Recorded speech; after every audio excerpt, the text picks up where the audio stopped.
তুমি কোনো খারাপ, হ্যাঁ আমি এইটা। ও ভাইয়া, এটা কাম করে দিবি। আমার না ও সিগারেটটা লাগতো না, ওটা রাখি আমার টাকাটা রিটার্ন দেন ভাই, আমার ইমার্জেন্সি টাকাটা দরকার। দূর মিয়া, তোমরা এখন ডং করে একবার আইয়া নেও আর একবার আইয়া ধরো, যাও। ধন্যবাদ ভাই, হ্যাঁ।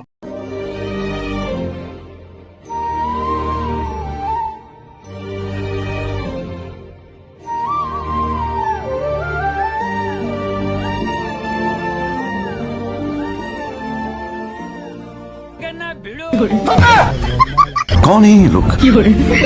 कहाँ से आते हैं?